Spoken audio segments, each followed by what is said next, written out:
you. So tactically, he avoided me and pushed me back to the CP. But now the second Monday, we were invited to the fellowship again.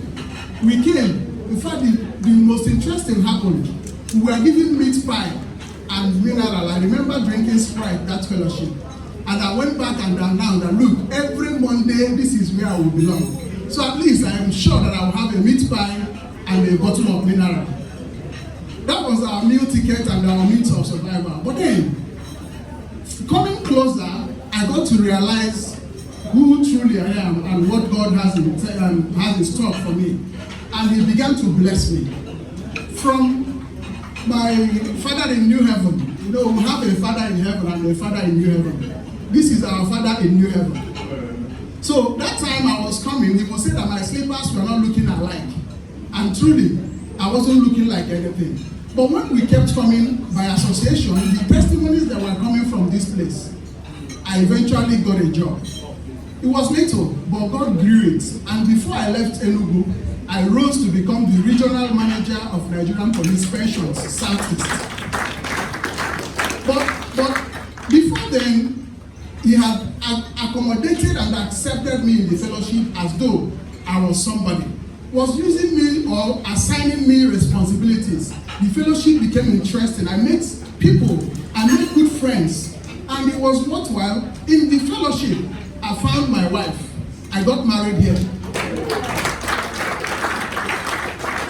And when it was time for me to work, it was a crisis period. In fact, my parents were, they said they were going to disown me. And you know, when your family that is not so well, they want to disown you. In fact, you can even disown yourself before the announcement. So they were threatening me with disownment, and I felt like, what is there for me to lose, even if you do? So, but then, it was a troubled time because denomination became a problem. And I came to fellowship here, incidentally.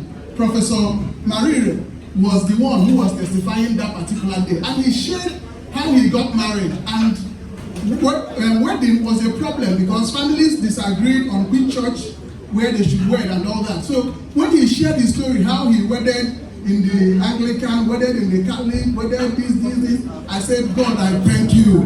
You have just downloaded a script for me. So I went home and told my parents, where do you want me to wed? They said Catholic.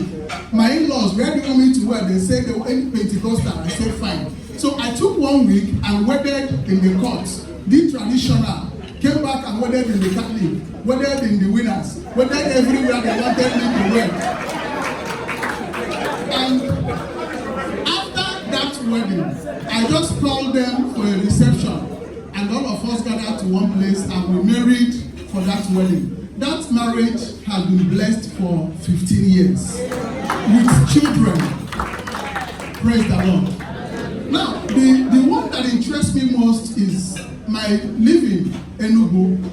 Maybe my time was up being here, or we may have conquered, as I could say.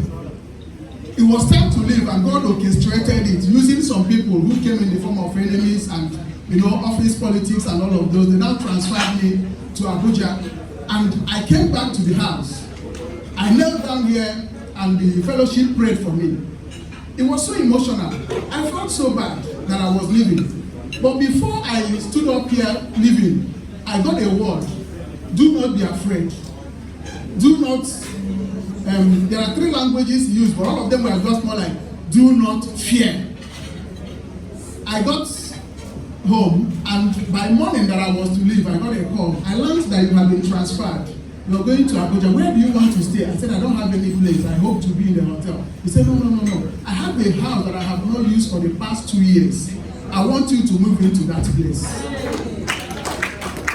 Now, not just that I was given a house before arrival. As I got to the airport, as I was boarding, they told me that they had sent somebody that would pick me from the airport.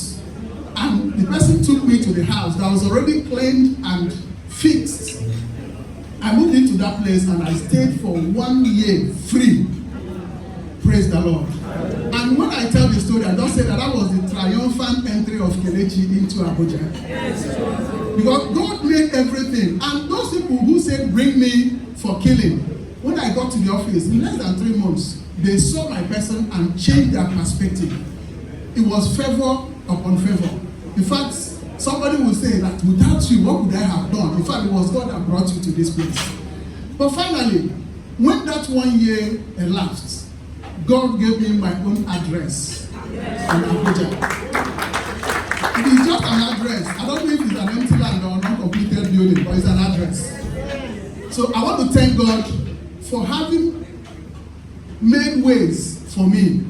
And one other thing he did is that he gave me friends in Abuja before my arrival. The moment I got into Abuja, full gospel businessmen's fellowship members were waiting for me. And I announced I'm around. They were taking me from chapter to chapter. Whatever that I needed, they were ready to give me solution to it. I want to thank God who has been faithful and who brought me to full gospel. And in fact, who brought me to executive chapter. Praise the Lord.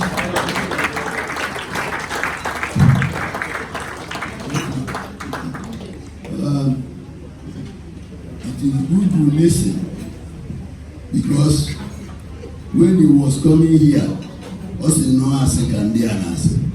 These people who are here, with the testimony available, no asking no praise you until he continued coming, and then he now produced testimonies that looked more fictitious than being truth. All right, I will invite